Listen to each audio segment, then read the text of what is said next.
Well, that sucked. Hello and welcome into another edition of the PHNX D-backs podcast.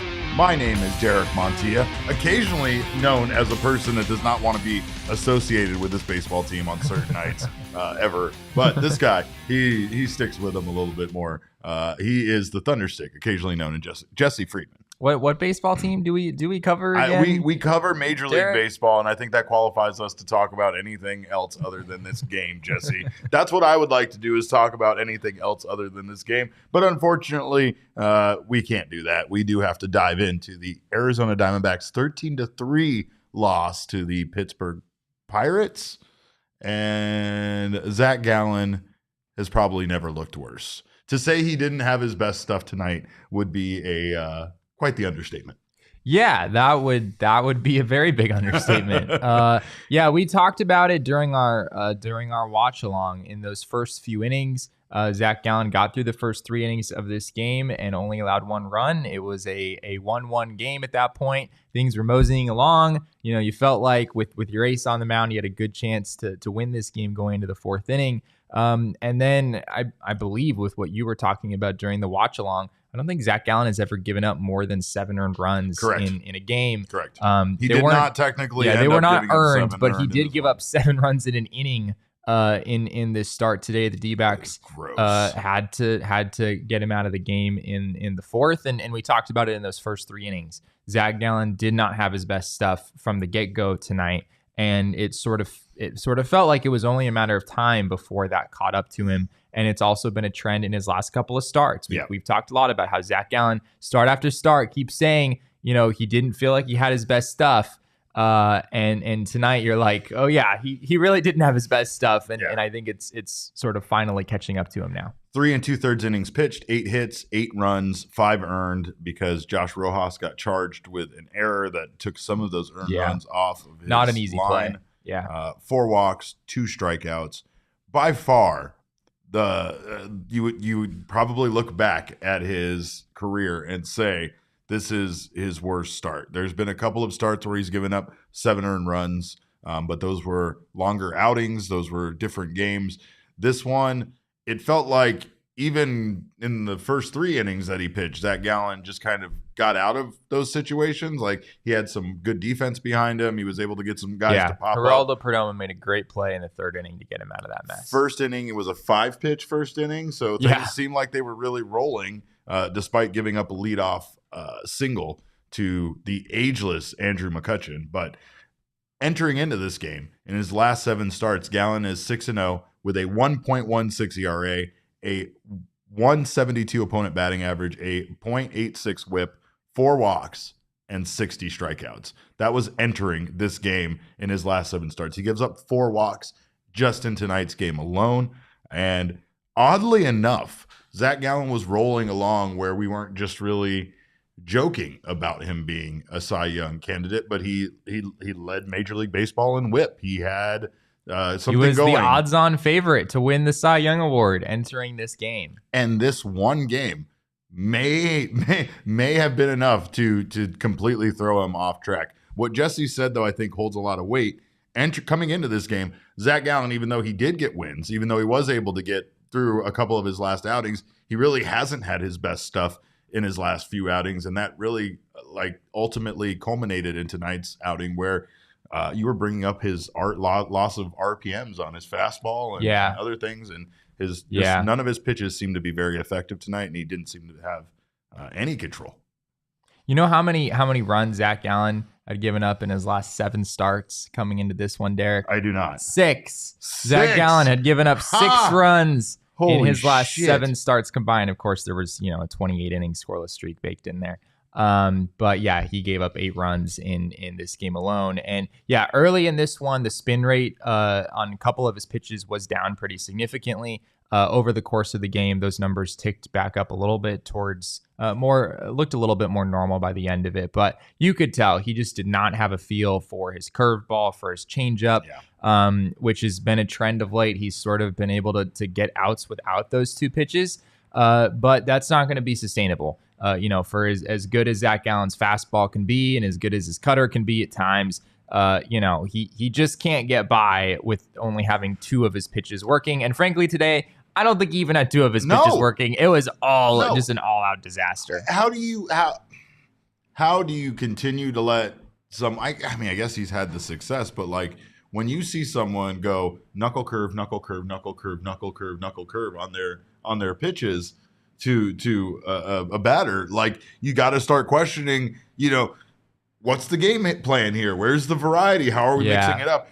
How are we changing the batter's eye? And especially if he's not being effective, how are you doing what you can to try to get them to swing and miss? Or at least, I mean, we could talk about the strike zone like we did on the watch along all night, but it felt like Zac Gallen, even with the lack were some missed calls, and as someone on Twitter just said, like, oh, it's a totally different game if Zac Gallen gets the call on that curveball against Marcano at one point. I don't know if I buy that. I don't know if it's a completely different game, but there are moments in this game where, like, because it wasn't just the last out in the 4th inning. Yeah. He struggled in that entire 4th inning. Right. And I mean, it's like even if somehow that had helped him get out of the 4th inning and survive, only giving up a couple of runs or something, when you don't have your best stuff, especially to the degree that Zac Gallen did not have his stuff today, it's going to catch up with you eventually. Like if it wasn't the 4th inning, it was probably going to be the 5th inning. You just can't throw that many center cut pitches. You can't hang that many curveballs. It felt like the depth on some of his pitches just wasn't quite what it normally is. It just didn't have that same sharpness that we're used to seeing. Walking batters on 4 straight pitches. Yeah, like I don't know if I've ever seen that from Zac Gallen unless it was intentional. Walking in a run, which is something you felt like Zac Gallen like couldn't do even if he tried. Based on how he's pitched the last couple of months. So I mean, Zac Gallen has been so good this season in the grand scheme of things. I wouldn't really be all that concerned. But yeah, maybe this is a lesson that talking about Cy Young awards in the middle of May is a little bit premature, no matter how good you look, because these kind of starts can happen. And suddenly after they do, you look back at the numbers and you're like, oh, at me, Jesse. At me next time. You want to talk? Yeah. I'm right here in the room. What is room. happening here? David looks like he's going to fight Jesse, and I can't wait to see how this plays out. I'm talking directly to Damon on this. Seriously. No, I mean, I've had a lot of conversations with D-backs fans. I did a radio spot with our friend Justin Spears, with Spears and Ali the other day. And Spears has asked me, I think the last 2 times I've been on the show, is Zac Gallen in the driver's seat for the Cy Young Award? I have to know. And it's like, yeah, I mean, I guess, like, in as much as you can be in the driver's seat for an award when the season is only a quarter of the way done, right? Yeah. But yeah, I mean, to be fair, like, he has pitched so well this season, and I don't think this at all closes the book on Zac Gallen not winning the Cy Young Award or anything. The point is, it's just too early in the season to really be having serious conversations about that. But should we be worried about the direction that Zac Gallen is trending at all? That's a fair question. And yeah, honestly, maybe a little bit. He's a feel guy. He's talked a lot about that recently, how, he can get good results, but he really heavily relies on just the feel of his pitches. And, if he doesn't have that in the long term, it's going to be hard for him to be successful. And he's going to have to get that back at some point. And it's been, frankly, quite a while, at least from what he's been telling us, since he's actually felt that. To be fair, the Pittsburgh Pirates did come off fresh off of a pummeling of the Detroit Tigers that they won 8-0 on Wednesday. And even though this team has been bad, we've kind of circled them as being one of the better teams because of their hot start and what we saw to them offensively. Yeah. And that's kind of what we saw tonight. Again, the Diamondbacks make another starting pitcher look like a Cy Young candidate himself there a bit. And the Diamondbacks offense really struggles to do anything. But again, like I said, the Pirates were fairly hot coming off of that series with the Tigers. Speaking of hot, Ketel Marte's extends his on-base streak to 19 games, which goes back to April 26th. It's tied for the 5th longest active streak in the majors coming into tonight's game. Geraldo Perdomo had a 448 average with runners in scoring position, which is also 5th in the majors. So Perdomo continues to be our risk king. But the biggest thing tonight is Lourdes Gurriel and his purple hair and my purple hair work together. And he extended his hitting streak to 12 games, which matches a career high. Jesse has an article right now about the magic that is Lourdes Gurriel and the way he's hitting right now and how my hair ties into that, and that's actually it's about 1,500 words long. 1,200 of the words are about the connection between the purple hair, and then there's a few hundred words in there. Look at how vibrant it still is. It's still vibrant as hell. Let's go. I do have to say, it was sort of like, just as we sat down to do this show, Derek said that he he had a hair fallout, and it was a purple hair. And I feel like it's just very fitting that just before, of course it was going to happen on this day as the Diamondbacks lose 13-3. That Derek's purple hair is starting to fall out. Yeah, we knew it was going to happen eventually. We just thought it was going to happen sooner than this. But speaking of Lourdes Gurriel and the offense and good things, not trying to just accentuate the negative, we accentuate the positive around here. We have it's not much. We have to give our King Snake tonight to absolutely no one. None of you get it. None of you deserve it. And I want you all to remember this, because we will take King Snake away whenever the fuck we want when we feel like you're not trying hard enough. And in a 13-3 loss, do you really think anybody deserves King Snake? Do you? Because we don't.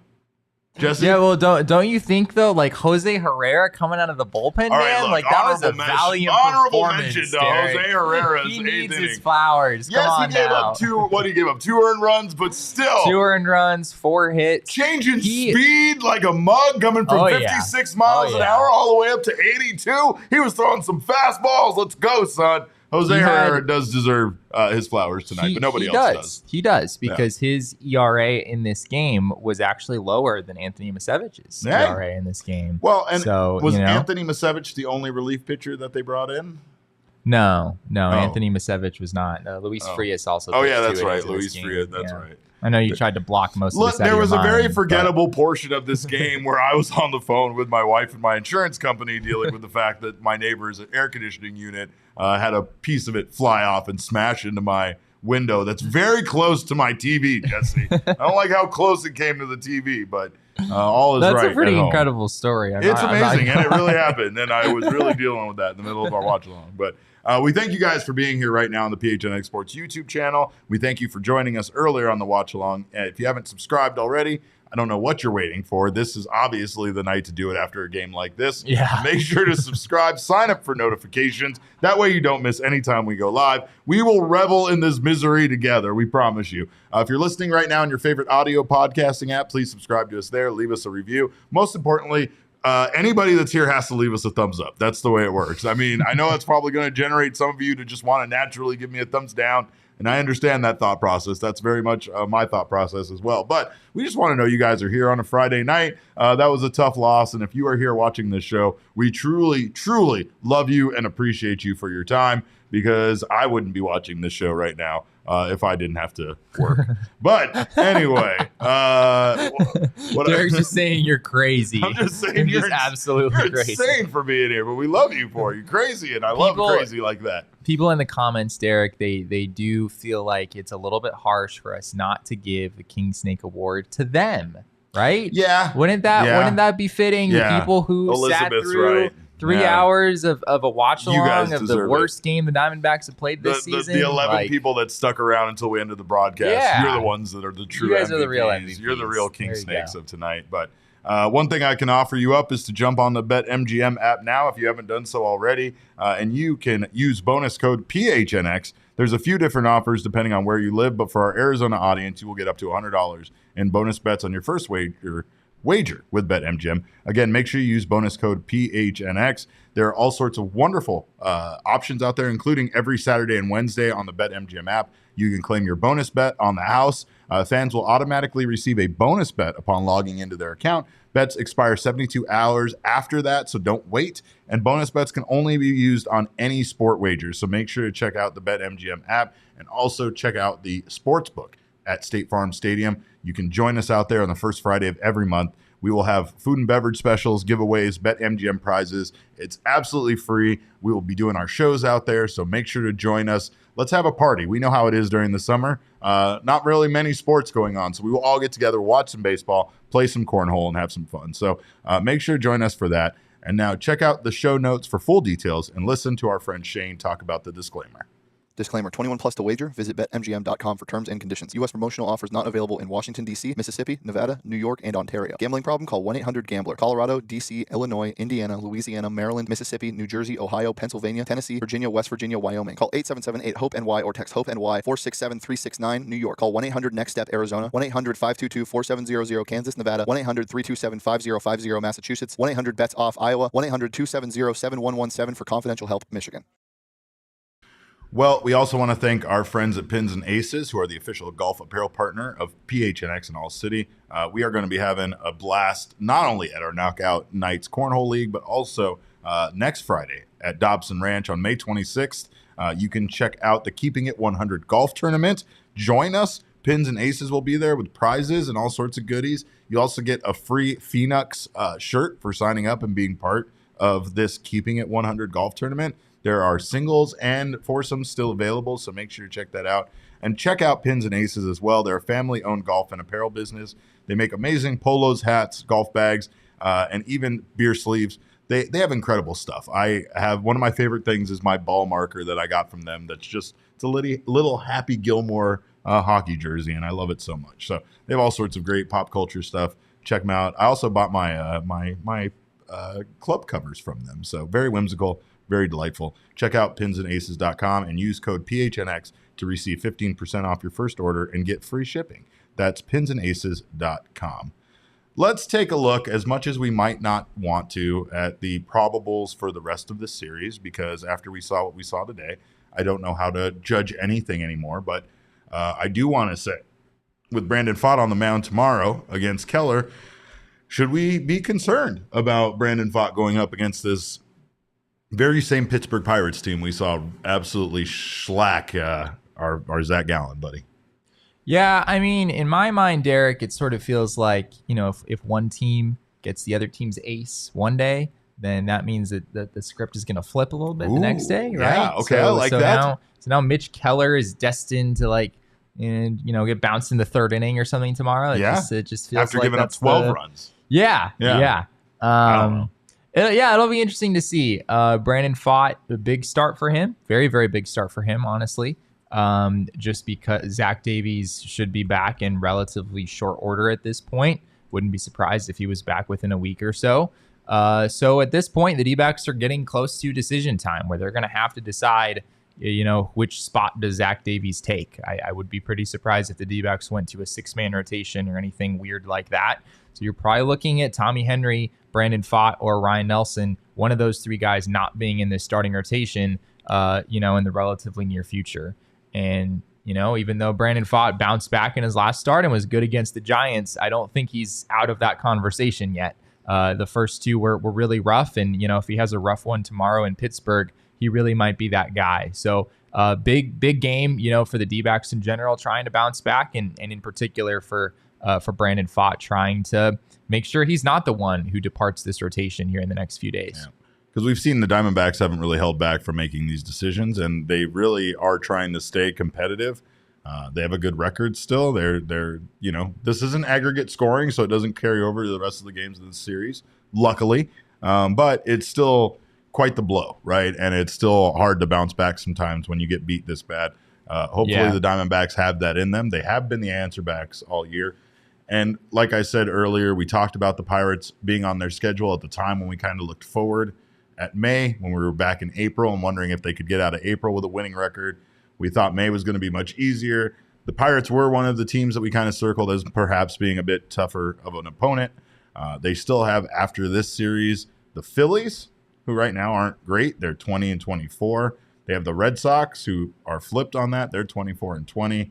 And then they wrap up the month with a series against the Colorado Rockies for 4 games. So still a lot of winnable games there. But these opponents, they're not easy, just like the Pirates. They're not you can't just overlook any of these opponents for the rest of the month, and that includes the Rockies. So the Diamondbacks definitely have some business to take care of. And, again, we kind of joked about how easy May could be, but again, there's the fun's kind of over at this point. It honestly. really feels like it is. It's kind of like, the Pirates are a pretty darn good baseball team, as we saw today. And then, even the Phillies, I think, have started to play at least a little bit better now that they have Bryce Harper back. And did losing the Marlins series let the air out of our balloon for the month of May a little bit? Was that really the point that kind of made it feel? Maybe a little bit. Because they won every other series, right? They won 3 out of 4 against the Giants. They take 2 out of 3 against the Athletics. It's not just that, too. It's like you probably should have swept the A's, right? I mean, that one game they lost was a pretty catastrophic meltdown. You probably should have swept the Nats, the last game of that series, pretty catastrophic meltdown. And then you probably should have taken 2 out of 3 from the Marlins. So, I mean, you're going to have your stinkers over the course of a 162-game season, but it does feel like the D-backs have left quite a bit on the table through the month of May. And unfortunately, the really easy part of the schedule for them, we're pretty much on the other side of that now. These are all winnable games for the D-backs, but you don't have any more games against the A's or the Royals or any teams like that the rest of the month. We've been kind of spying a bit on Alek Thomas down in AAA. We are wondering about when we might see him back. We still are kind of pondering about Jake McCarthy, some of the other position players, some of the guys on DL or IL, like Kyle Lewis, and how that's all going to factor in. We've seen some guys struggle, right, that are currently on the major league roster. We talked about Evan Longoria. Pavin Smith hasn't really been hitting the ball well. But Pavin Smith, honestly, I wouldn't be surprised if whenever Alek Thomas or Jake McCarthy is ready to come back up, that he would be the Smith first call. He might be the guy to be sent down. He's walked a bunch in his time in the big leagues, but what we saw from him early on is pretty much faded. He's just not really driving the ball, really doing any kind of damage to the baseball at this point. And they'll continue to exercise options on guys as long as they have them and as long as guys aren't playing that well before they make that difficult decision on DFAing Evan Longoria if that's the route that they decide to go. It would take a lot for them to get there, I think. But of course it would also take guys playing well, and that's really what they need to see. Alek Thomas continues to work on his mechanics. We talked about his leg kick a bit. We did get confirmation that his leg kick was based on who he was hitting against, whether it was lefty or righty. And then tonight, that kind of apparently seemed to go away. Last night at least. I don't know what's happened tonight. Maybe some other changes. Maybe it's all back again. I don't know. But yeah, in his first game in Reno, I put out some tweets about this. We also talked about it on our show the other day as well. But the D-backs basically asked Alek Thomas to experiment with ditching his very prominent leg kick against lefties. So it was basically like a little toe turn. There was very little action with his lower half in that first game in Reno, whereas he still had the full-on leg kick against righties. It was really kind of weird in its own right, having such a significantly different batting stance against one type of pitcher versus another. But last night, Alek Thomas faced mostly righties in his second game with the Aces. He didn't see a lefty in the game until the 7th inning, and the leg kick was back. Not fully back, not quite to the degree that we generally have seen him do it against righties, but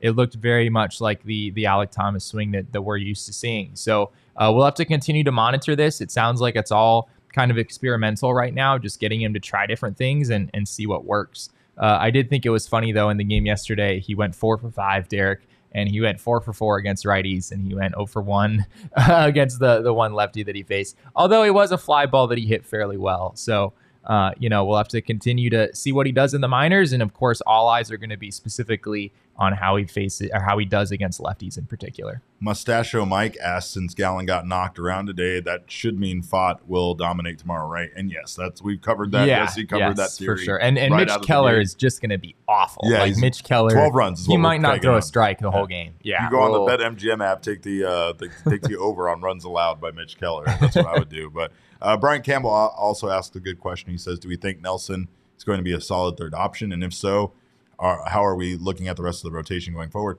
We still don't know. I don't know if he's going to be a third option or a fourth option or a fifth option for this team at this point. The numbers don't mean much. Yeah, they really don't. Right now, it's Zac Gallen, Merrill Kelly, and then the other three guys. I don't think there's really a number just because three Brandon Pfaadt is slotted there in between them doesn't mean he's the number 2 starter. It means that they want to make sure that they can, I think, give their bullpen a break, knowing that they have Gallen and Merrill Kelly on the 2 sides of Pfaadt, and they'll have their other rookie pitchers, whether it's Henry, whether it is Ryan Nelson. We also have talked a bit about Zach Davies coming back in. The one thing about all of these guys, including Davies, is we have no idea how they're going to pitch. We don't. There's a real lack of consistency right now from every single one of them. And it feels like every start, especially for the younger guys, is like critical, right? That's why we're talking about Brandon Pfaadt tomorrow, really feeling like he needs to have a good showing if the Diamondbacks intend on keeping him in the rotation. And I guess I should say he needs to do it for his own sake in order for the Diamondbacks to keep him there. But the Diamondbacks also need him to be a solid, part of their rotation, because outside of him, they don't really have. I mean, maybe Pfaadt is the one that gets replaced by Zach Davies. Who knows at this point? Really, it's kind of up in the air for all of these guys, and I don't even know if there's certainty that Zach Davies gets a spot if he doesn't perform well. So it's all over the place. What's really interesting from my perspective is that it's not just these guys. The D-backs have other pitchers in AAA, right, who, I mean, you could make a case that Bryce Jarvis, if you put him in a big league game tomorrow, might be all right. Like Blake Walston has had a good year. Slade Ciccone a little more off and on. Yeah, but it's almost like, and I'm sorry to cut you off, but like Dominic Fletcher, right? Like we weren't even considering Dominic Fletcher because of how talented the outfield was and how heavy left-handed they were. I'm sure a couple of times on this show we've mentioned that he definitely has an opportunity if the other guys don't do well to get a shot at a major league level. But now look at how he's performing, where you wouldn't even really think about replacing Fletcher at this point with McCarthy or Alek Thomas unless you started to see some consistency out of them. Fletcher's played good defense, and he's really kind of cemented himself in the outfield, at least for the time being right now. Yeah, it's a great point. So, I mean, and Dre Jameson is the other name, right? He's still down there in AAA and has also pitched really well. He was 6 innings, 2 runs allowed in his last start for Reno. So there's some other guys sort of knocking on the door in this situation. And, even though Tommy Henry and Ryan Nelson and Brandon Pfaadt are getting their opportunity right now, if they continue to struggle, it's not just Zach Davies. There are other guys in AAA who might be ready not all that far from now and could step in and take that spot. Thunderbolt 47 says they're jinxed until they get a legit home run hat or prop. What happened to the snake? Yeah, the snake was a jinx too. Was that did the snake bring bad juju and now that's still just hanging around? I don't know. That you might be onto something. That might be it. I'll tell you, if there's something you want to do besides watch this team get pummeled the way that you did tonight, there's some options for you. Well, actually, I should say, if you want to watch this team get pummeled like they did tonight, you can join us in person.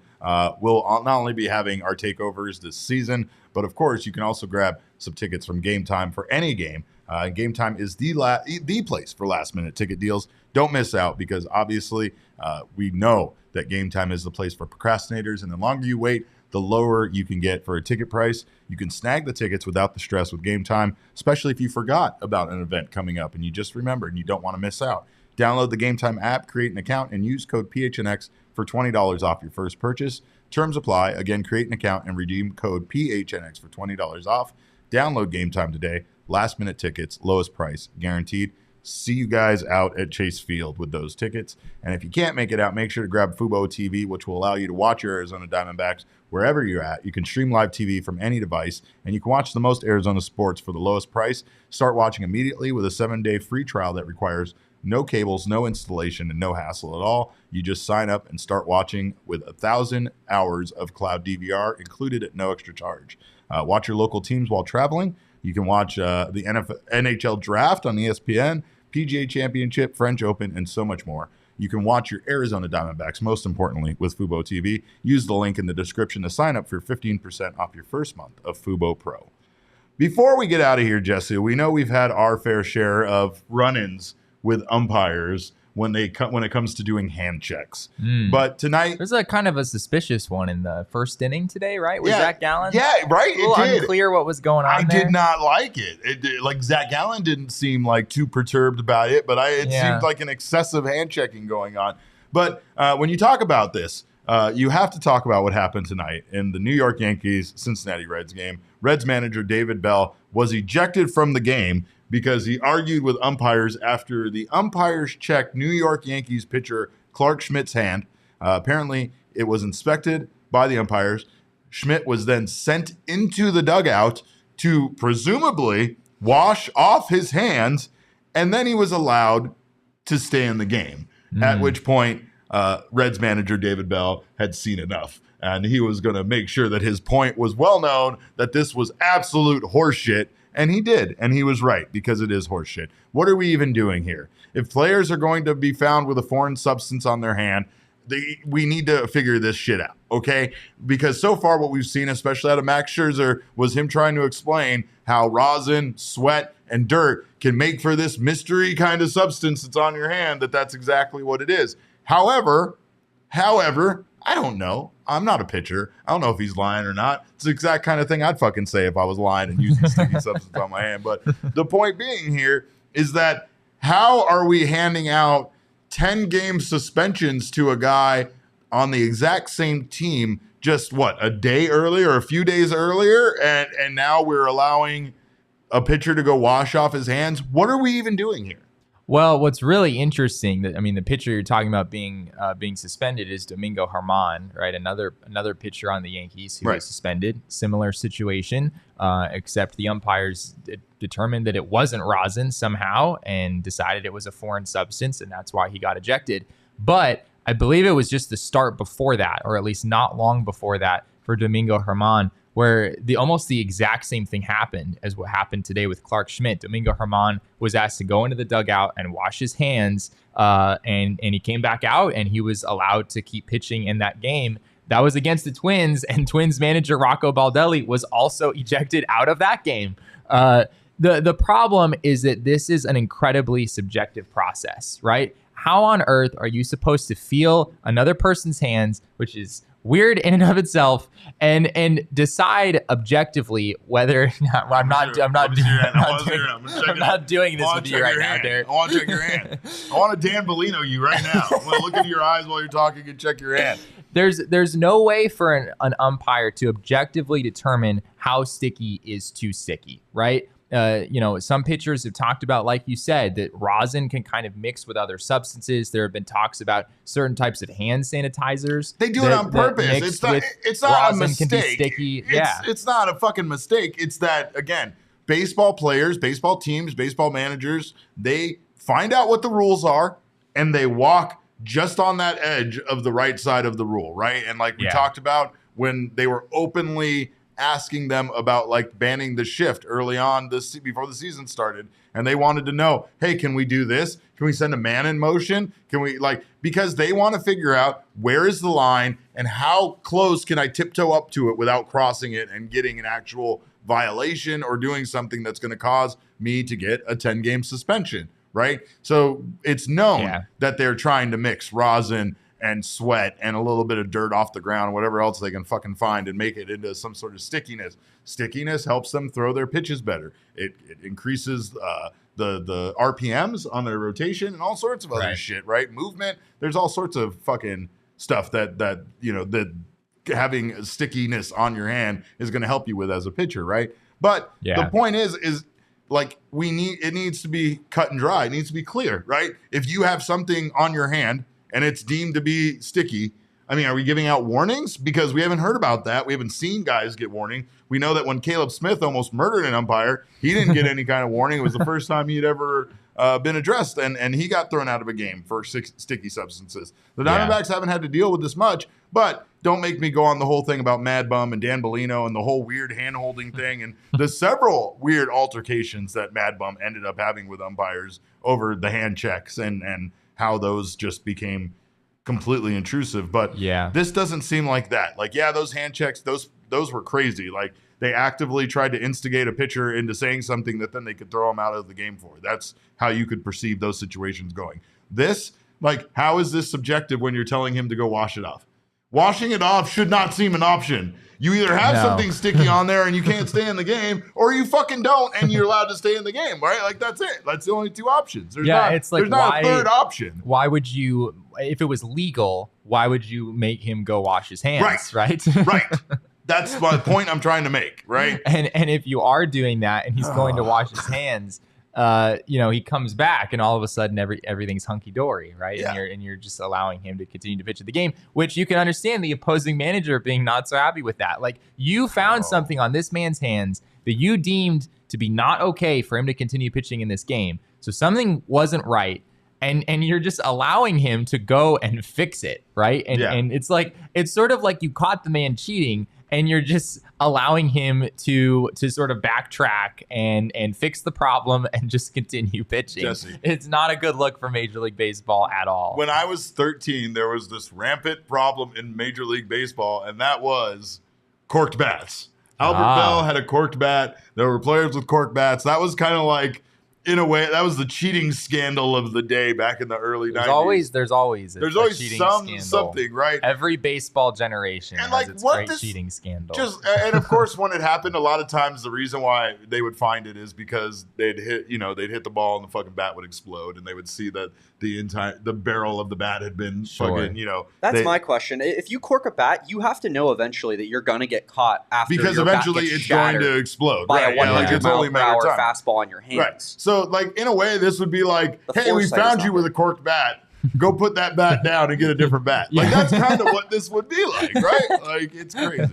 Yeah, Major League Baseball, at the end of the day, they just need to come up with something objective, because the reason that you're seeing things like this is that umpires, like, they think that what they're feeling is too sticky, but they're not so convinced that it's a foreign substance that they're just going to eject the player. And so you wind up with these weird compromises where it's like, yeah, go wash your hands and then come back into the game.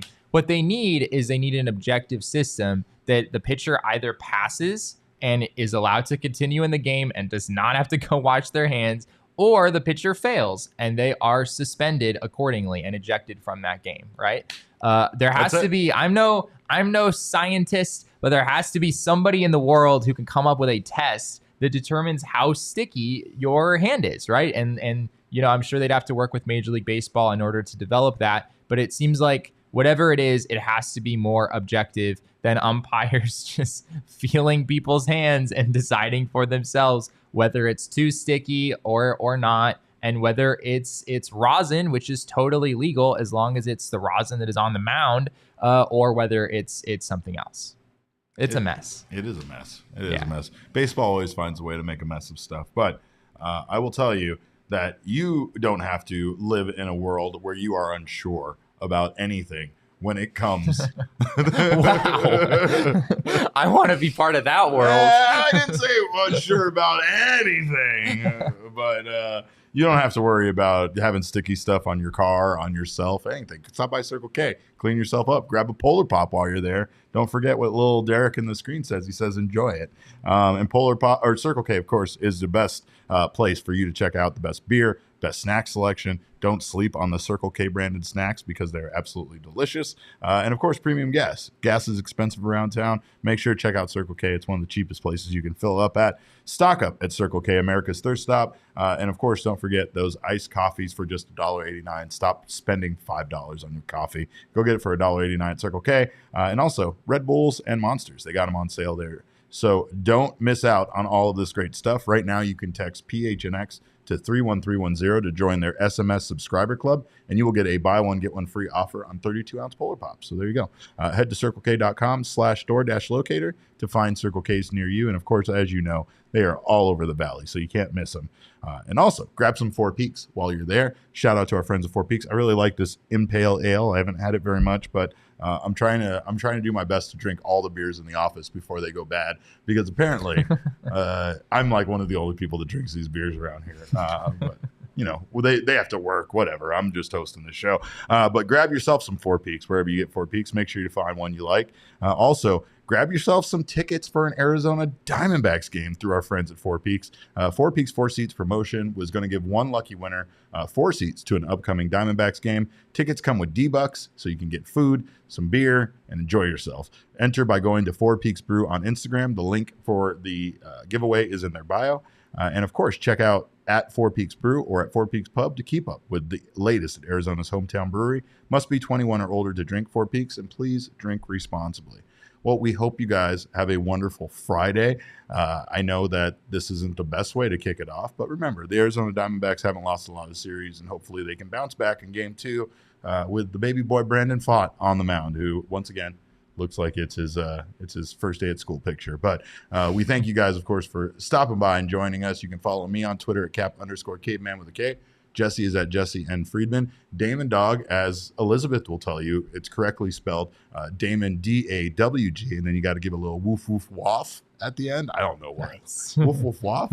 Oh, what is wrong with you, Elizabeth? Anyway, of course, our show is at PHNX_D-backs, and all roads lead to at PHNX_sports on Twitter, Instagram, and Facebook. Back on Monday.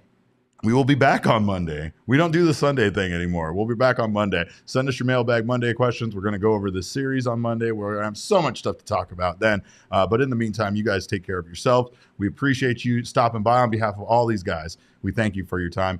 And remember, kids, baseball is fun, but it's so much more fun when your ace doesn't give up 8 runs in an inning, basically.